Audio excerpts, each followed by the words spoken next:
تعالى في القرآن المجيد والفرقان الحميد. أعوذ بالله من الشيطان الرجيم. بسم الله الرحمن الرحيم. كل نفس ذائقة الموت. وقال تعالى إذا جاء أجلهم لا يستأخرون ساعة ولا يستقدمون. وقال النبي صلى الله عليه وسلم إذا مات الإنسان انقطع عمله إلا من ثلاث: صدقة جارية أو علم ينتفع به أو ولد صالح يدعو له. وقال رسول الله صلى الله عليه وسلم اذكروا محاسن موتاكم. صدق الله العظيم وصدق رسوله النبي الكريم ونحن على ذلك لمن الشاهدين والشاكرين والحمد لله رب العالمين. قابل احترام برادران اسلام، ہم اور آپ سب اللہ اور اس کے رسول پر ایمان رکھنے والے ہیں اور اللہ اور اس کے رسول کے فرمان پر یقین رکھنے والے ہیں۔ موت اور حیات کا مالک اللہ ہے، اس کے قبضے قدرت میں ہماری جان بھی ہے، مال بھی ہے۔ بہرحال وقت زیادہ نہیں لینا ہے، مختصراً عرض یہ ہے کہ آج مدرسہ خالد بن ولید ویجا پور کے ایک موقر استاذ حضرت مولانا مختار صاحب، جو گزشتہ کل جو ہے حفظہ اللہ کے نام سے جانے جاتے تھے، آج رحمت اللہ علیہ کہنے پر ہم سب مجبور ہیں۔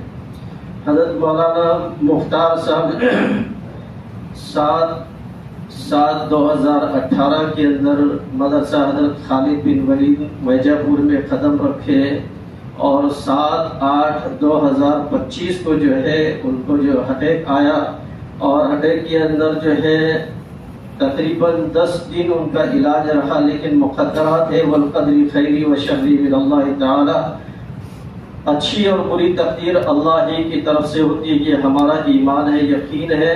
تو حضرت مولانا مختار صاحب جو ہے آج تقریباً 11-11:30 بجے کے آس پاس میں اللہ کو پیارے ہو گئے، اور آج ہم ان کی نماز جنازہ پڑھنے کے لیے یہاں پر حاضر ہوئے۔ تو 7 سال 1 ماہ کی مدت میں مولانا مختار صاحب کی جو کارکردگی ہے وہ بڑی حسین اور بڑی خوبصورت رہی ہے۔ نہ کسی کا لینا نہ کسی کا دینا، اپنے آپ سے ایک مطلب، اپنے کام سے مطلب، اور اپنے کام کے اندر مگن رہتے تھے، جس کے اندر ان کے پاس اس 7 سال 1 ماہ کی مدت میں تقریباً 20 بچوں نے حفظ قرآن مجید مولانا مختار صاحب رحمت اللہ علیہ کے پاس مکمل کیا ہے۔ یہ ان کے لیے جو ہے صدقہ جاریہ ہے، جو مرنے کے بعد انسان کو کام آنے والے، جنت میں لے جانے تک۔ یہ سلسلہ حفاظ کرام کے 20 حفاظ کرام کی ٹیم جو ہے، اتنی بڑی تعداد، یہ ان کے لیے صدقہ جاریہ ہے، ان کے پورے خاندان کے لیے صدقہ جاریہ ہے، ان کے والدین کے لیے، ان کے دادا دادی کے لیے، سب کے لیے صدقہ جاریہ ہے۔ تو بہرحال حضرت مولانا مختار صاحب رحمت اللہ علیہ بڑے ملنسار، خوش مزاج انسان تھے، لیکن انسان ہے، انسان ہونے کے ناطے کسی بھی طالب علموں کو، کیونکہ ان کی پوری جماعت یہاں پر آئی ہوئی ہے، مدرسے کا پورا اسٹاف یہاں پر آیا ہوا ہے، انسان ہونے کے ناطے چوک بھوک کھولتے رہتی ہے۔ اگر کسی کو کوئی بھی تکلیف مولانا مختار صاحب کی طرف سے پہنچی ہو تو میں تمام مجمع کے سامنے ان کی طرف سے معافی چاہتا ہوں، اور اللہ تعالیٰ سے دعا کرتا ہوں اللہ تعالیٰ ان کے درجات کو بلند فرمائے اور ان کے پسماندگان کو اللہ صبر جمیل عطا فرمائے۔ سب درست کر لیجیے۔